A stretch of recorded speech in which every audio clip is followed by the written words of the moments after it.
Got through there without, you know, cut feet and that sort of thing. We got to the baby.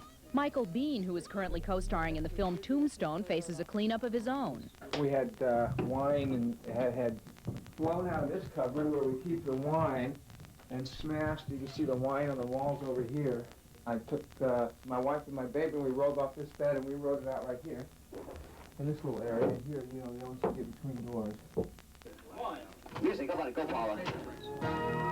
And good morning, everyone. I'm Charles Gibson. This morning. From this morning after, officials are talking of assistance and recovery. The earthquake's devastation brought the network morning news shows to the site of the tragic apartment complex in Northridge. Crews from around the country stood side by side. Huge lights made these reports, which started beaming out at 4 a.m. Los Angeles time, look like midday. And some fairly good aftershocks have been rolling through the area here. We got Paula Zahn of CBS This Morning flew west with images of the destruction fresh in her mind. It was an emotional thing for me. I have family here. I didn't know whether they were okay or not. Thank God they are. It's stranger than life to be watching that kind of coverage coming in live when you're on the air in New York. Good Morning America's Charles Gibson was just one of 15 GMA New York staffers sent to this deadly location. We all fear, you know, what it would be like, I think, to be in a quake. I've been in a couple of them, and it's the dimensions of this, both in anticipation of what it would be like to be in it, and then the dimensions as to what it did to this city certainly warrant, I think, bringing the shows out here. Just watch your step when you come through. Meanwhile, the entertainment industry has started the mop-up. While most TV productions are still assessing the damage, Robert Wright, the CEO of NBC, predicts that some shows may have to resort to reruns while studios regroup. I imagine there will be shows that won't be able to be delivered on time, and there probably will be some problems down the path. We don't have a good feel for that right this minute. How long the network anchors will broadcast from Los Angeles is being decided on a day-to-day basis, depending on developments in the quake aftermath and breaking stories elsewhere. There are other stories today. Our Channel 7 news van. Along the 101 freeway, we hit what is considered normal traffic, normal heavy traffic on that southbound 101 for this hour. However, in that downtown area on the southbound 110, it was really surprisingly light for this kind of rush hour commute. On the westbound Santa Monica freeway, it became a commuter's dream come true. You can see in just a minute here, you can see all the lanes are just about open. All the traffic was moving at maximum speeds. And as we continued to travel along westbound on that Santa Monica freeway, we came upon several sets of signs that were sure to alert people about the upcoming closure, which is closed at Washington Boulevard. We got off that freeway at La Brea and we moved on to surface streets. Here on Pico, we found quite heavy traffic. There were people helping to direct traffic on the surface streets. It was heavy going west, but oddly enough, as you can see there, it's much heavier, actually going in the opposite direction, heading eastbound rather than towards West LA. Now, once you hit Robertson Boulevard, you have a choice there. You can head left and get right back onto the Santa Monica freeway, or you can simply stay on many of those surface streets. As you can see there, it's wide open, so there's no reason to get back on the freeway, but we wanted to see what it was like, so we did get back on that westbound Santa Monica freeway. And what we found there was that the freeway was just nearly deserted once we got there. I want to tell people that once again, the Santa Monica freeway is closed again when you get out to 4th Street. You can't get all the way out to PCH because of the rock slides that are going on there. And so our total commute from Hollywood all the way out here to Santa Monica took us 1 hour and 10 minutes. We traveled 23 miles.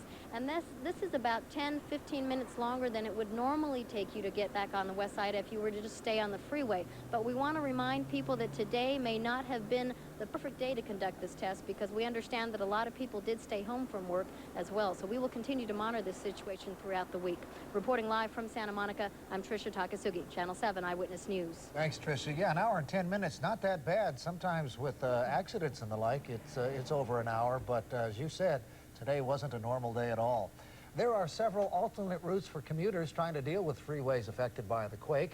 Now, if you're trying to get in from the Lancaster-Palmdale area, take the 14 freeway north to Highway 58 south. Well, looking at the damage, he's right there in the blue coat. He was talking with Governor Wilson, and both of them We're surveying the damage and just trying to figure out how they're going to cope with this and help the freeway system move a little easier during this interim period, which could last quite a long time. This process alone of just cleaning up this mess is going to take up to 5 or 6 days. That's a 24-hour period of nonstop working, and then after that, the rebuilding begins, the redesigning to try and make it stronger and better, and that could take up to a year. So a nightmare indeed for the commuters, the thousands of them, not only in Valencia and Saugus, but as well Santa Clarita area. Live at the I-5 and 14 interchange, Art Rascon, Channel 7 Eyewitness News. Thanks, Art. So we're turning to new modes of transportation to get around, and the Metrolink is offering some relief for the traffic-congested folks of Southern California because of all of the damaged freeways. The community of Santa Clarita is virtually cut off because of the collapse of I-5 at Highway 14. But early this morning, a group of nurses who work at St. Joseph's Hospital in Burbank were counting on Metrolink to get them to work. They need us desperately because night shift is working double shifts and they're tired and they want to go home and we have to come in. So they said, find a way. The coroner's office has raised the death toll in yesterday's earthquake now to 38. And that new number reflects 3 more heart attack victims. And the coroner's spokesman, Scott Carrier, says now that those 3 victims have been added to the toll, and that now brings the toll to 38 people who were killed. Here are some other alternate routes to make it easier. So forth. And it's a little bit different situation, though, tonight. Not quite as many people as we saw last night, but the people that are here are a little bit more entrenched, if you will. We see more elaborate setups. We've noticed some people with large cooking apparatus out here, and not the simple little barbecues that we saw last night, something a little bit more involved. We also saw large spreads for bedding and so forth. And if you look out into the recreational area there, I'm not sure if you could tell a little bit north, or if you pan a little bit north there, Bob. There you go. You'll see that there's a lot of people out playing as well, out playing basketball, playing different types of sports. A lot of people playing tennis over in the tennis courts, and a lot of people there have set up, believe it or not, long lines now of toilets have been brought in here as well. So it looks like these people could be here for a little bit of time. Now, we're going to kind of, if you tilt down, you'll see like a little bit dark area here. This is a large subdivision, one of them, many in here, without any power. No power whatsoever. That's why a lot of those people are camped out over there on the football field there. Now, what you're seeing now is an apartment complex right near here. This kind of gives you an idea of how there's sporadic lighting. Some have lighting, some don't. And look out in the parking lot. There is lighting here now, plenty of lighting, and yet these people are camped outside. They are outside in their own parking lot, large numbers of them sleeping in their cars, sleeping in tents out here because they simply don't want to go inside again. They're still feeling a little queasy, a little bit uneasy about going inside, and so they're staying there. It just gives you an idea of how things have changed from tonight compared to last night. John, Christine? All right, that occurs to me might be something interesting to check on tomorrow. That's camping equipment and supplies, water purification, and cold weather gear and sleeping bags and so forth. We'll have to follow up on that later on. See how that could come in very handy. Because I think those people plan to be out there for a few days or longer. Yeah, okay. We have some sad information to pass on to you right now. The death toll continues to climb due to this earthquake. The county coroner's office is now saying the death toll stands at 38. 3 of them try to repair that freeway. Chris? Hi, Christine and John. Just in the hour or so since we reported to you the last time, these demolition people have gone a long way in cutting through this collapsed part of the freeway. They're essentially cutting north on Fairfax from this intersection of Fairfax and Washington, and they're just going to cut all the way through it, pick it up with skip loaders, dump it into these huge dump trucks that you see over there, and haul it away. And then, of course, the much longer process of rebuilding this part of the Santa Monica Freeway that fell down yesterday morning. As a result, the Santa Monica Freeway is going to be out of commission for a very long time. The Caltrans estimate is that it's going to be at least a year before this problem and the I-5 and the 14 problem, the 118 issue, are all repaired. But at least the next 12 months, we're going to have some major changes in the way we do business and the way we live life here in the Los Angeles area. This process is going on night and day. They've signed contracts yesterday under the emergency powers granted to Governor Wilson by the state legislature. Those contracts signed. The work began last night, about 14 hours after the earthquake. It'll continue until it's done. Caltrans already started yesterday afternoon. They redesigned section in Sacramento to come up with perhaps a better way of putting this part of the Santa Monica Freeway back together again. I can get that on the air. What is the number? It's 1-800-462-9029. A man in need would be Jack Winans. He and his wife Josie survived the first floor collapse of Northridge Meadows. Looks like I lost my job too because the building's going to be condemned where I work at. I work at Valiant Educational Videos. Looks like looks like I don't even have a job. When Mayor Reardon was here, he announced there will be a curfew again tonight, although it will start later at 11 o'clock and continue till dawn tomorrow. FEMA, the Federal Emergency Agency, will have its field offices open in Los Angeles by the end of the week, according to the director, although that emergency application phone number is available now. And let me repeat the number for FEMA, 1-800-462-9029. Reporting live from Northridge, Mark Coogan, Channel 7 Eyewitness News. Okay, well, that's real important because we know an awful lot of people are without earthquake insurance, by far the majority of people who suffered some damage yesterday, and so FEMA might be able to help you out and help you get a loan to start rebuilding. A lot of people still camping out in the San Fernando Valley tonight, afraid to go back inside their homes, but not as many probably as last night when some 20,000 Angelenos slept under the stars. Bob Banfield is with a news van at Van Nuys Sherman Oaks Park and has a live report for us from there. Bob. Okay, Annie, just about 1/10 of the number of people are here tonight, but, you know, pleasant, you smell dinner cooking on the barbecue. Should be nice camping out in Southern California, but not in January, and not for the reason that the people are here. Another interesting thing, they're putting all those phone numbers out about FEMA and things like that, but people like this who really need it, they don't hear these numbers. They don't have a radio here, don't have television. We have a group here of two families, Janice and Sean, and Mimi and Basil, and I want to know why you're here for the second night. Yeah, this is Sean, okay. And you're here because you don't want to go or you don't feel safe at home. Yeah, right now our apartment was damaged pretty bad, and right now we don't feel safe. So we're gonna actually go to my mother's house this evening, but we did spend the night here last night. Okay, but it's pretty uncomfortable, is it not? Well, yes, it is, as a matter of fact. More so for her than me. Okay, but Janice, you look warm enough. Yeah, I'm trying to stay warm. Okay. It's kind of scary. Okay, pretty hard to get ready to go to work then? You're going to be able to get back to the job tomorrow? Probably not. Maybe later on in the afternoon, but not early morning. I got to get my...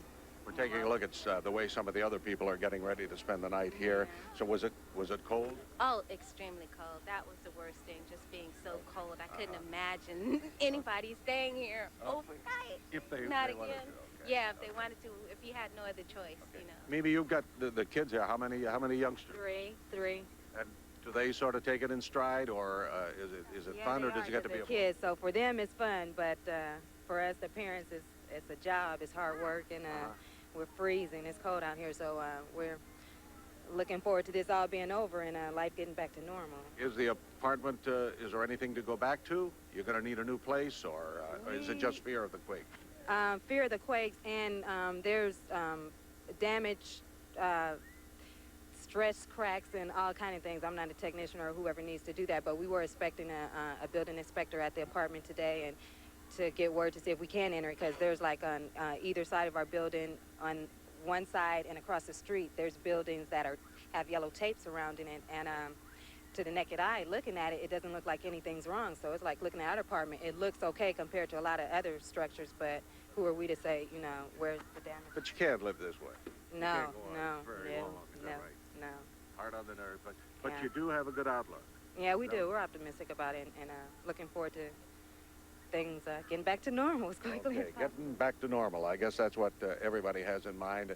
We've seen people here just come out onto the park with a big double mattress, flop it down and bring out some covers and get ready for another chilly night. But they are fearful of those aftershocks. But as I mentioned, they are hopeful that somebody is going to come around and say, well, we've straightened it out. We're going to find places to stay, but that's going to be a very, very difficult job. I'm Bob Banfield, reporting live from Sherman Oaks. Bob, it's a bit frustrating for us to listen to that report as you speak to these folks, because there are plenty of places where they can get help tonight, and we hope that you'll pass along this information to them. Shot earlier so you can see what we're talking about here. Now, this home was once a grand home with a big rotunda. It fell almost completely. Only half of it remains. It's still there on the side of the cliff of the Palisades. Now, Caltrans says they are trying to demolish that thing so they can bring it all the way down. They fear any kind of an aftershock will bring the whole thing down and onto unsuspecting motorists, of course. Now, here's another house, another home, plate glass windows are all shattered.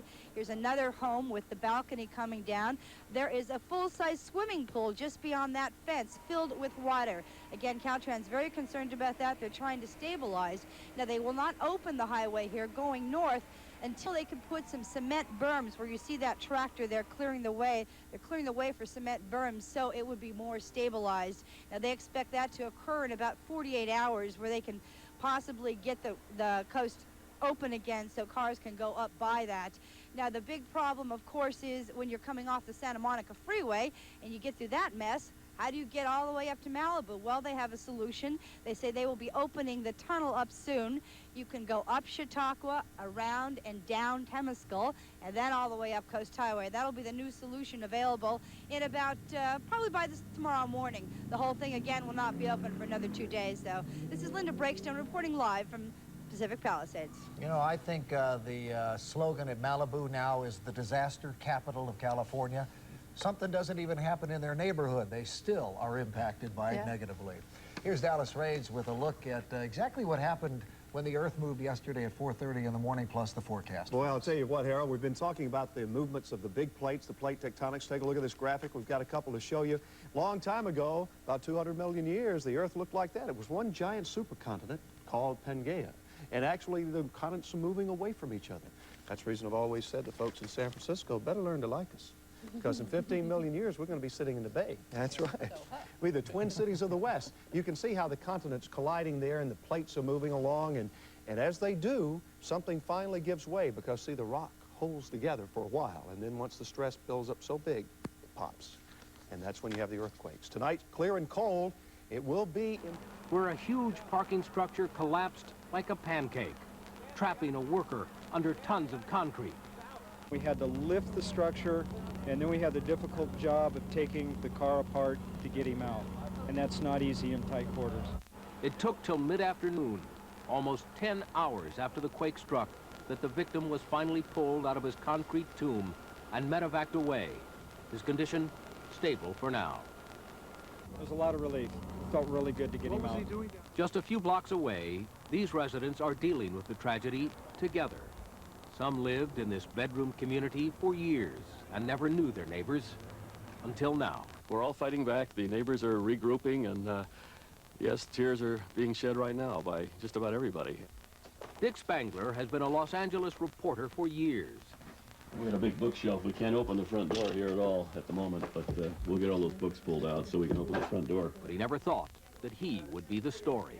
I've shed a few tears because this is your home. This is really where you live. Of course, obviously the family is here, and we're just trying to realize the reality of it, and it is just starting to kick in. You know, you're so helpless, you don't know where to start. For Marlise Hines, the worst part was the unnerving aftershocks that haunted her and millions of others all day. Something that you worked your whole life for. It's all gone. But we're okay. You know, we're okay. For Judy Corden, it was a mother's worst fear.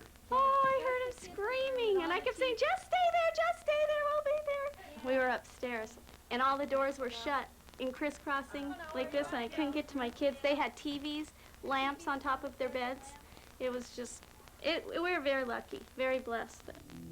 It may take months for the residents of Northridge to rebuild their lives, but one thing's for sure, they will be doing it together. We hope so. In this town, where it is easy to get lost in a crowd, where people almost live in their cars and hardly know their neighbors, the town of 10 million strangers became a community overnight, brought together by a tragedy. We're really getting to know our neighbors here in California. You know, you don't know your neighbors. We know them now. Just became totally unglued, and what can I say? One picture's worth 1,000 words. And this is the other side of the bathroom, so on the other side of this wall, the bathroom, it's kind of hard for us to get to that, but what's it look like? Well, this is the good part. This is the good part. Tell me what this is like as you walk through this which was your home until 2 days ago, I was a good housekeeper, believe it or not, and I Take a look in the kitchen here. And it's just so confusing to see this and smell this place with all the things I have on the floor, and everything is just, I don't know what to think. I'm just totally in confusion right now. Now, you were inside this apartment when this happened. Yes, I was, and it felt like I was being shook by a giant child with a temper tantrum. The fear factor must have been incredible. I can't even go into my own bedroom now. What happens when you go in? I can't go in. I can't even go into a bedroom. I'm claustrophobic. In 53 years, I have never had a fear of being in between four walls, and now it's here. Now, as you look around at all the rubble that's left, what goes through your mind as to what you're going to keep? Well, these are only material things. The memories are the hard things to forget, and the beautiful things that happen here. It's a great apartment. I'm just going to go on living and just do what I have to do to make myself a happy camper and just try to forget about this, but I know I never will. There's no way I can forget about this nightmare. It's kind of frustrating to get those kind of phone calls. So anyway, I guess it's onward and upward. We're trying to figure out who's got insurance and who doesn't, and we've talked to a lot of people that are going to have to walk away from their homes because their mortgages are high and they don't have earthquake insurance. So it's pretty grim. It is going to be grim for a number of people here in Santa Clarita, like Jim was saying, but this is a great community where neighbors do know each other. We're very good friends of Jim and Linda Keltner, and everybody's coming together. Everyone knows each other. We're all pulling together here in Santa Clarita. So day two, I guess, or the day after anyway, of the Northridge quake that also touched Santa Clarita. Back to you guys in the studio. And you're going to be carpooling in with our director, Bill McKnight, tomorrow, huh? We're going to try to find some way to get there anyway tomorrow night. A big part of the problem is getting back out that late at night because the Metrolink doesn't run that late. During the day, the Metrolink runs in. All right, well, we'll see how inventive you guys can be tomorrow. Thanks a lot, Todd. We will be right back. This earthquake could do. On the opposite end of the big mall, a two-story parking garage simply pancaked.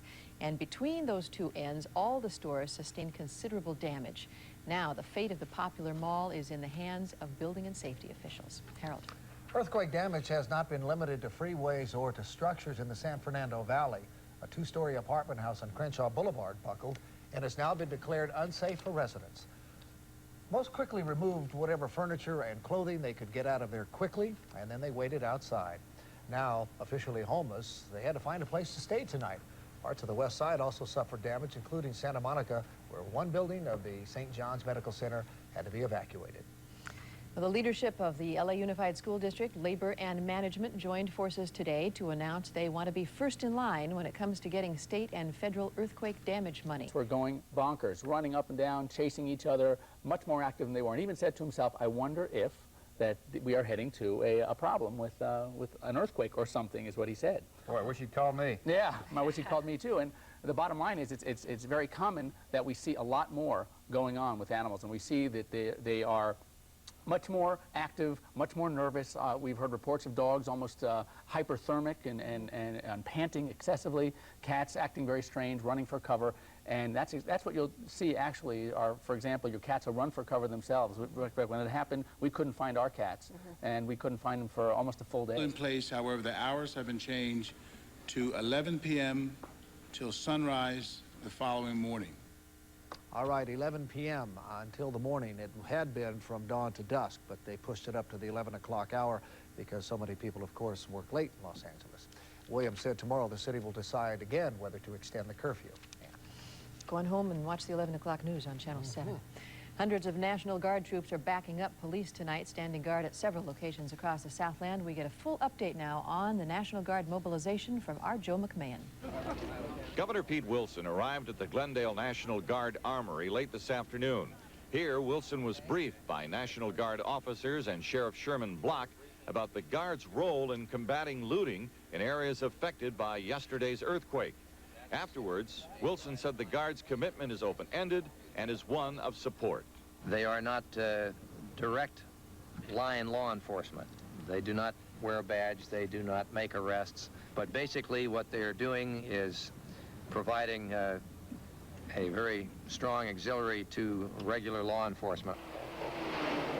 Throughout the day, Guard trucks and Humvees patrol the streets of Los Angeles. Some 1,800 troopers are committed to the anti-looting program. Much of the Guard's commitment is at damaged shopping malls that have now been closed to business. Other soldiers patrol LA streets in full battle dress. Two troopers talked about their encounters with the public. Nothing but positive. A lot of questions, and everybody seems to be glad to see us. And they were glad to see us the last time too, but this time seems a little bit different. Everybody seems to be trying to pull together. A lot of people have asked us questions, where to get water, where to get this, and everybody's been really, really great. The Guard is on 24-hour security watch, and they will be on patrol tonight and throughout the dark hours. Apparently, the Guard's presence has had some impact on looting. We're told only a handful of arrests have been made since the earthquake yesterday morning. Joe McMahon, Channel 7 Eyewitness News in Glendale. It is the worst natural disaster in the history of Los Angeles. Tonight, officials continue to assess the damage from yesterday's 6.6 earthquake centered near Northridge. Now, here are the latest figures. The death toll now stands at 40. 3,000 people have been injured. 15,000 people are homeless. 600 aftershocks have hit the region, 3 registering at least 5 on the Richter scale. 100,000 homes remain without power tonight, and between 50,000 and 100,000 are without water. Damage estimates are at $7 billion thus far. A curfew will go into effect from 11 p.m. tonight until sunrise tomorrow, and tomorrow President Clinton will arrive in the Southland for a 5-hour tour of the devastated area. Highway engineers immediately went to work today, beginning reconstruction of the collapsed sections of the Santa Monica Freeway. On an average day, 270,000 vehicles would normally travel this route between the San Diego Freeway and downtown Los Angeles. The damaged sections must be removed before the overpasses can be rebuilt. And as Eric Spillman reports, that massive demolition effort is already underway. A giant jackhammer on a crane is now finishing the job the earthquake started. It's turning a section of what was once America's busiest freeway into rocks and dust. Trying to put itself together again. Stone, what's the latest? Jane, President Clinton flies here tomorrow. Tonight, the latest death count is at least 40, and countless others remain homeless. But already the city is coming back from yesterday's earthquake, as evidenced by the work going on just behind me. People are taking their customary collective deep breath, literally dusting themselves off and trying to plow ahead until the next disaster. For the past 40 hours, our cameras have been rolling, and tonight we'll take you to places you haven't seen, like LA's underground command post. Here's what it's been like minute by minute.